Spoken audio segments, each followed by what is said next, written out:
Hi everybody, welcome back to Daily Endeavours for Friday the 16th of January. As always, there'll be timecodes below if you'd just like to jump ahead. If you're looking for one endeavour, you know how it is. So this set here is pretty good. The only one I wouldn't really bother with is capturing a town, just because the other options here are easier. Especially since for 10 seals, this option, it's potentially quick, but it's very chaotic whether you can do this one quickly or not. Because campaigns in Cyrodiil change very quickly. Being able to even get to these quickly is just like sometimes a pain. And if you die while you're trying to take it, it's just, yeah, you respawn somewhere else. It's a lot of risk for the same amount of reward that you get for these ones here, where there's no risk at all, really. This one here might be slower than the others. And this one here, you just need a skill, basically, for a weapon ability. Because weapon light attacks do not count for this. That's the only weird thing that's going to happen with this. But yeah, anything here is I think, pretty easy. So I'll start with Sweet Finishings. I will talk about this one first, but I want to go through the prerequisite or prep for this one.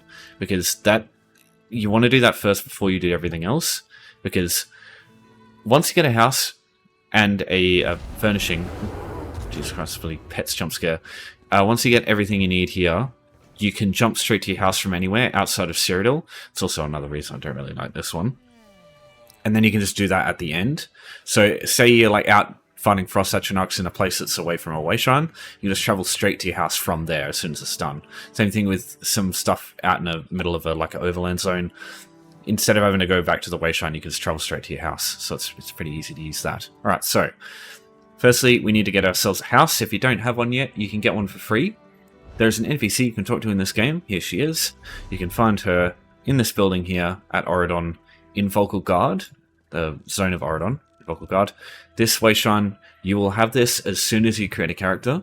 So just get to the nearest wayshrine. You can travel here when you're ready, and then just, yeah, she'll be in this this building here. So this quest, all you have to do to complete it is just talk to her. That's it. And here you go. You complete a quest just like that. The house will be given to you by completing this quest. You just go to map. Houses here, and it'll be under this section here, under collected. So it'll be this one, or this one. It just depends on the alliance that you do this on. So once you got that, now you're looking for the furnishing. So for this one here, you're going to need 100 gold. If you don't have any gold, what I would advise you do is to check the description. I've got a just like a prep tutorial for just earning yourself a little bit of gold. You won't get much, but it's 100 gold doesn't take very long, just a few minutes, and it's basically, all you need to be able to do is just press E and run around a bit. That's just kind of it. So yeah, it's very easy to do. Don't need any combat capabilities or anything. Alright, so let's find an item that counts as a sweet finishing. There's some really cheap ones you can get. Literally just 100 gold and you're done. So you need to go here to Kanathi's Roost. You'll be finding it's a furnishing NPC merchant. Now, getting to Mistral for the first time, you might not have any wayshrines here. I'll discuss how to get to this place here for the first time if you've never been in a second. But Melodique, this is who you're looking for. So just next to the market balance icon over here. So just open up the menu here. Go down just a little bit. You'll find some houses. Sorry, not houses. Some beds here. So these rough hay beds. Yes, they're not very. They're not the best presented. But they're 100 gold and they count as sweet finishing. So you just need one of these and you're good to go. Alright, so as for getting to Mistral for the first time, use Home Tours and use Moonmirth here. So if you don't know how Home Tours works, just check the description. There's another prep video for that. It's very useful. It's basically just like having a bunch of extra wayshrines. Except you just have to go into someone's house real quick and then leave. Yeah, really, really helpful, this system here. And you can find it under the group tab here. So yeah, just look for Moonmirth House. And from here, yeah, you just get this wayshrine, and now you can just access this furnishing vendor whenever you want. There's some other stuff in the future that you might want to look at if you don't have any of the other furnishings yet. Okay, so now we can travel to our house. So in this case, I'll just travel to the house that I already own. But you can either do this from anywhere, or if you're at a wayshrine, if you travel to your house from the wayshrine, it skips that little animation. So if you're right next to a wayshrine, just do that instead. But it's most of the time it's going to be quicker just traveling straight from where you are. Most cases. Alright, so what we want to do is grab our item, our bed. I've got a bed here that I can use as well, but just for simplicity's sake, we'll grab the hay bed that we got, and you just place it on the ground.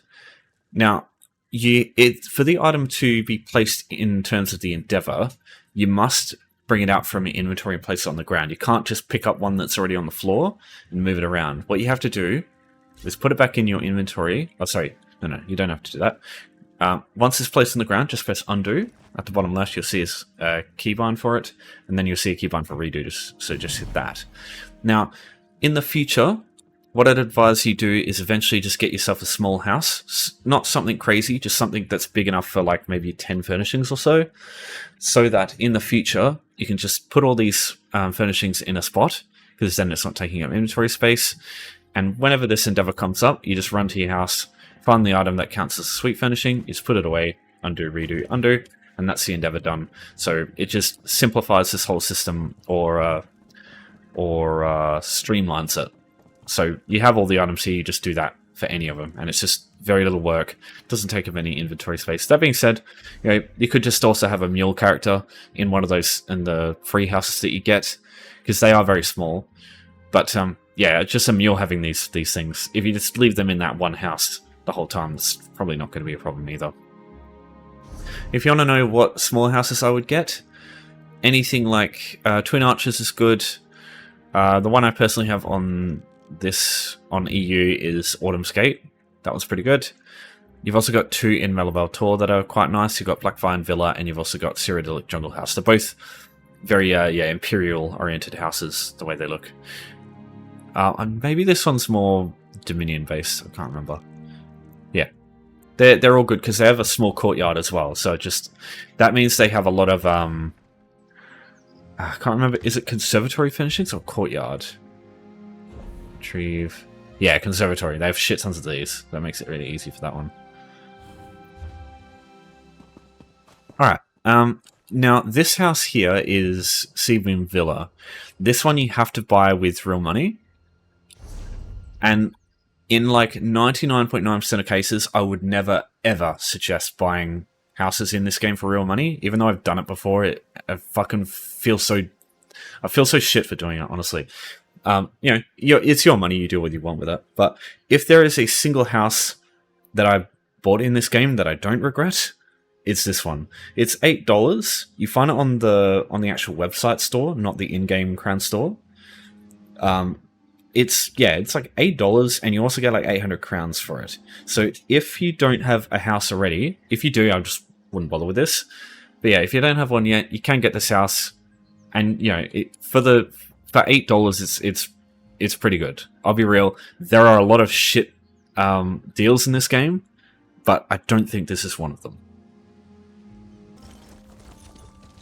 Okay, so next up, Pure Water Springs or Alchemical plants. Probably one of the better of the node types to look for, because there are some really easy places to find a bunch of this stuff. Now, really wanted to show you this. I have shown it before, but I finally found this fucking thing. This is a list of all the different alchemy nodes in the game that you can find and what they look like. So if you see any of these things in the environment, that is considered to be a alchemical plant. Now, Pure Water Springs, they look like one thing. And yeah, they're pretty easy to spot as well. So just, that will be in the description if you want to have a look. There are a few more that aren't listed that are part of, like, you get them from basically enemies. Whether it be, you can get some from dragons, some from mud crabs, some from torch bugs, for example. Those don't count. Only the ones that you can pick up from as like plant nodes work for this, or pure water. In that case, that also counts for water springs. Sorry, not water springs, water skins, the little like bags of water. You can also find them. But what I tend to usually do for this one is I find a source of water, preferably something like a river or like a lake, and I follow this for my Pure Water Springs, and try and do this in a location that is like a bit away from sort of society or civilization. Go somewhere where you probably won't find a lot of people. That tends to be the best place to look. So places like this in Oridon, in Vardenfell, probably like try places like this, or like the rivers down here. Just places where people won't usually go. Craglorn's rivers here are good, but usually these are used up by other people. I also quite like to use this lakeside here in Deshan. This tends to have a lot of stuff. If you check these, yeah, you see some stuff there. The Cragthorn ones are great, like all this stuff here. Like you look at this lakeside here, there's so much stuff. But this tends to be a bit more visited by other people. So in this case, we've got a pure water spring. This is the pure water springs part. So you grab them, they count. And we just travel down here. As you can see, there's another one. There's a known route there. Then they make a distinct noise. You probably know already if you've played Skyrim and all that, and Oblivion. But yeah, pure water as well there.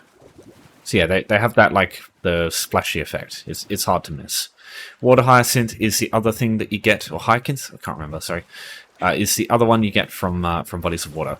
So yeah, if you're lucky, you can just run straight through here. You'll find a shit ton of stuff in a very quick amount of time. Like, look at that. I'm already done. It's been like, that would have taken me like 20 seconds. So yeah, this one's good. But yeah, sometimes it can be a bit hit and miss just because of how other people come through places.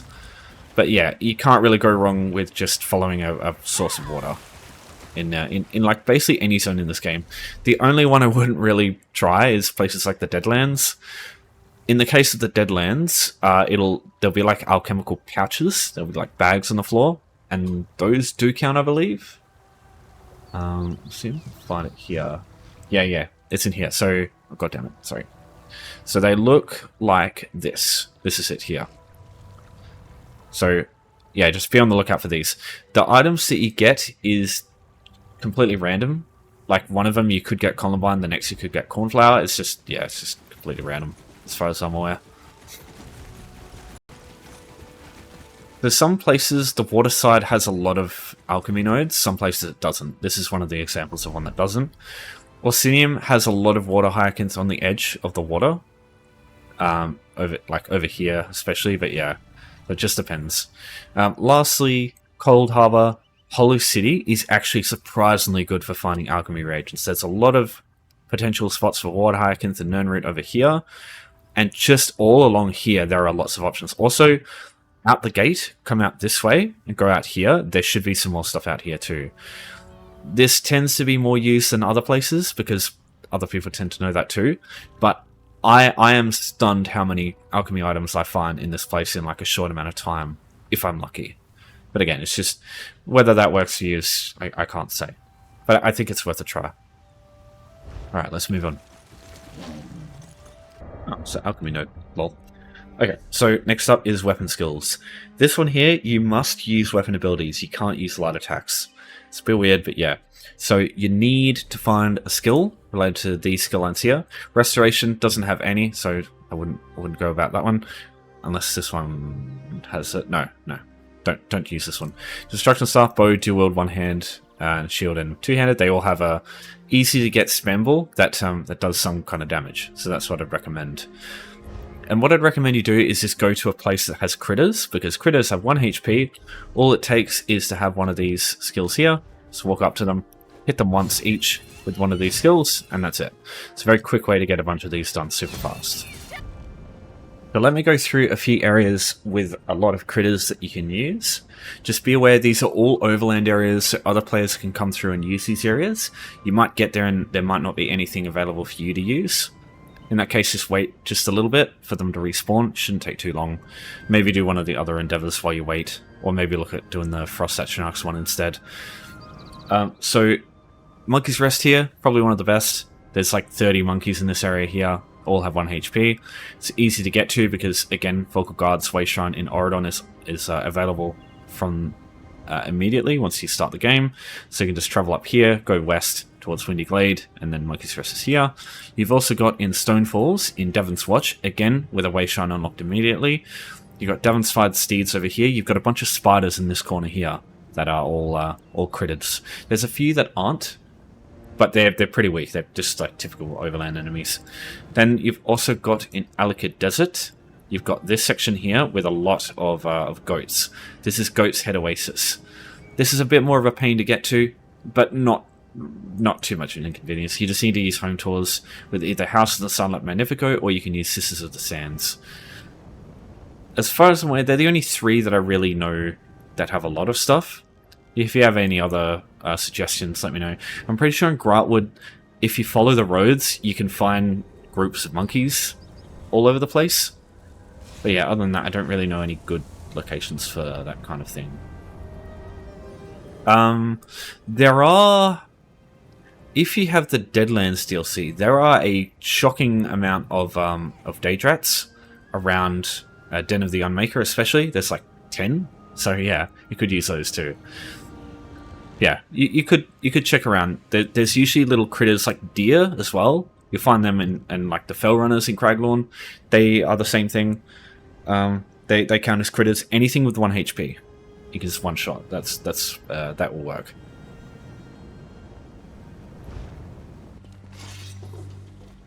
Okay, another method for doing this one is to get an AoE skill that's from these weapon skill lines, and use that on a bunch of weak enemies in like a small group, or like a group of 10.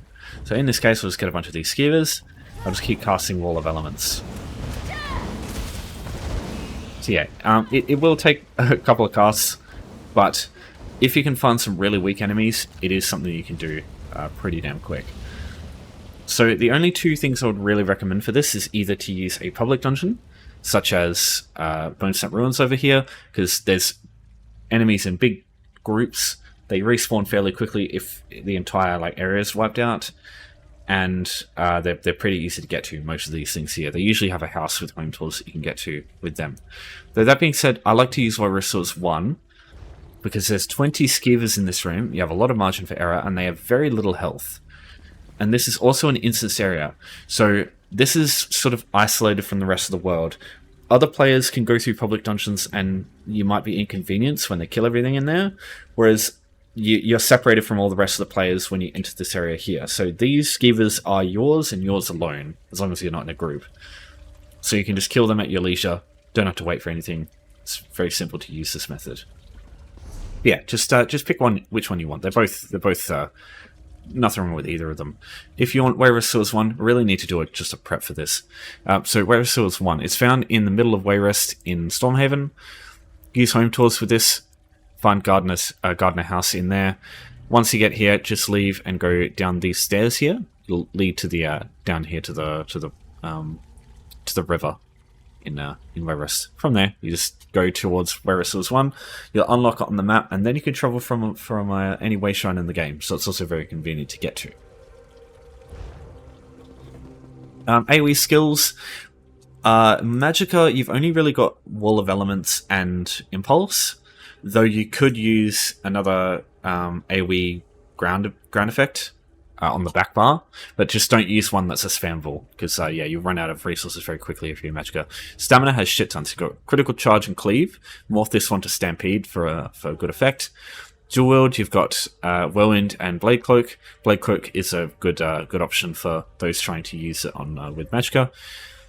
Bow, you've got Volley, and you've got Arrow Spray. You can morph this to Acid Spray for an extra damage over time. Yeah, Destruction Staff, you've got Wall of Elements. I personally only use this option here, because it does both. It's a damage over time ground effect, and also a spamble if you just keep recasting it. The other option's fun though too, if you want to just one that goes off in the background. And yeah, obviously Impulse if you want to spamble at the same time. Pulsar. Oh, Pulsar gives. Is there still? Can you still put Minor Mangle on people? No, they didn't. Sorry, Pulsar. Yeah, cool. Sorry, I wasn't reading it. So yeah, Pulsar applies Minor Mangle. This is a very interesting buff, or debuff, sorry. It's basically just like having a proc set. And the way the proc set works is, it's like when it you damage an enemy, take 10% of their max health away whenever you do. Because yeah, as far as I'm aware, it doesn't give them their health back when Minor Mangle goes away. Unless they die after the Minor Mangle goes away. But usually, you're hitting them with Pulsar too much for that for it to go away. So yeah. Any of those are good options, I think. Yeah, I personally go... if I was Stamina, I'd just go Dual Wield with Whirlwind and Blade Cloak, and then on the back bar, I usually just use two-handed Critical Charge, Stampede, and Cleave. On Magicka, yeah, I just go Wall of Elements and just use it in here. I don't really... and Blade Cloak, obviously. I don't go nuts, though. Yeah, especially when it comes to weeklies, weapon skills, you want to use a Stamina build. if you can, use a Sorcerer or a Nightblade using their siphoning attacks or Surge, because then while you're dealing damage, you just get healing. It's not really something you can find much with weapon skills, unfortunately. But you don't need to worry about that with the Golden Pursuit anyway, so it's not a big deal. Okay, last option is Frost Atronachs. Now, do be aware, there's only one place I suggest for this. It is going to be packed with players. You're going to need to be quick, but value quantity over quality here. You don't need to kill these things, you just need to damage them a bit before they die. So don't worry too much about that. What you want to do, in my opinion, is come to this location here, Spellscar and Craglorn. You want to come to this location here. This is the only section with Ice Atronachs. And to make this as painless as possible, stick to the middle, this area here. There are 3 groups of enemies that spawn in this section here. You've got one group that spawns right here with a Frost Atronach. You've got one over here, and then one over at this end over here. As long as you stay in this section here, you should have plenty of reaction time to get to these things before they die. It is going to be quite painful because look at all these fucking people running around trying to do the same thing. At peak hour, this is going to be just so packed with people. It might actually start lagging. It has been for a couple of days now. But yeah, this is like the only option I really suggest bothering with for Frost Atronachs. Otherwise, there's not enough to warrant it. You need 5. They really should change this one to 1 because there are so few Frost Atronachs in this game. So here you go. Just hit a couple of those. See, that one's already dead, unfortunately, but yeah, it's just going to take you a couple of minutes. Unfortunately, people just fucking obliterate these things as soon as they spawn. If you can, just don't insta-kill these things, because yeah, you're just fucking other people over. That's all you're doing if you do that. There's another one there. Just hit it a few times. Just look how fast they die. It's crazy. Another one, quickly. What you can do is, if you're close enough, spam bash, because that's probably the fastest way to deal damage to something in the game. But you do have to be melee for that. Yeah, just as soon as you see it, cast a range skill if you can on it. Preferably something low damage. Like Impale's probably great for this, because when they're at high health, it does little damage, and when they're low health, they're probably going to be fucking killed in half a second already anyway, so yeah. But that, or use a Resto Staff. Resto Staffs are really good. Staves are really good, because they have basically like a beam attack for their light attack. So yeah, they're pretty good too. Yeah, just keep patrolling along this section here. Just keep trying to anytime they show up, just immediately fucking go nuts. Go bash them. And there you go. Oh no, we need one more. Oops. Can we get it? Can we get a hit in? Yeah, we got it. Okay. So yeah, probably that bash saved me there. So yeah, I know this is a bit painful, but here's the thing. There really isn't any other good places for this. In Reaper's March, there's Willow Grove with like 3, but they have much less health than these ones. There are probably just as many players running around killing these ones, and they die in like half a second in this place. In Cold Harbor, you've also got a couple around these ice lakes here, but there's 4. You have to run around constantly looking through these places, and they might not even be there, so this one's going to be slower, I think. You also have in sorry, where is it? Sorry, Orsinium, Rothgar. You've got there's actually a it's not on the map, but there's a door here you can take into like a delve. It has Dremora and it's got Ice Atronachs in it. There's 4 again, so it's going to be quite slow.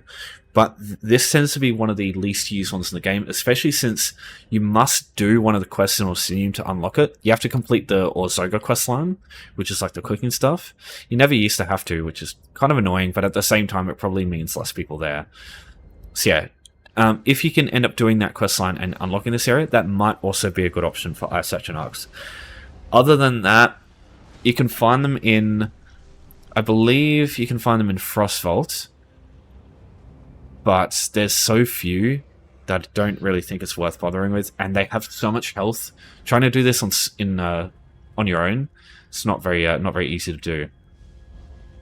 That being said, which dungeons are Oh no, it's the Moonhunter Keep and March of Sacrifice that's becoming solo. Okay, no problem. Maybe because they did talk about in the next the seasons update, they're talking about adding solo dungeons. So potentially this could be a good option in the future for Ice Atronachs. Maybe. We'll see. But it's going to be a ways off, I think. Alright, so getting to Spellscar. If you want to get here, what you need to do is use, again, Home Tours. This thing will be your best friend in this game. So either Eleanor Private Arena or Hackfield's High Hall. Use one of these here, head to the wayshrines nearby, or just head straight over to the Spellscar wayshrine over here and the Mountain Overlook. Get both of these wayshrines because Spellscar has a lot of stuff that you want to use in the future. There's like 5 different enemy types here that I tend to use in this place. So yeah, it's just going to be beneficial in the long run. Once you got this wayshrine, it's easy access to this location for Frost Atronachs from that point. But yeah, just be ready for this to be a fucking pain in the ass. That being said, still nowhere near as painful as doing the town one usually. Alright, I'll leave it there. Any questions? You know the drill, just give me a holler. But thanks everyone for watching. Thanks for your support as always. Golden Vendor tomorrow. Golden Pursuit should be out very soon. I've just got a few more to do for the first part. But yeah, I'll do an alternate parts video later after the event starts for the PvP stuff. Because yeah, I want to go through that at the same time. But yeah, for now, that'll be it. So thanks everyone for watching. Thanks for your support as always. See you next time. And take care for now.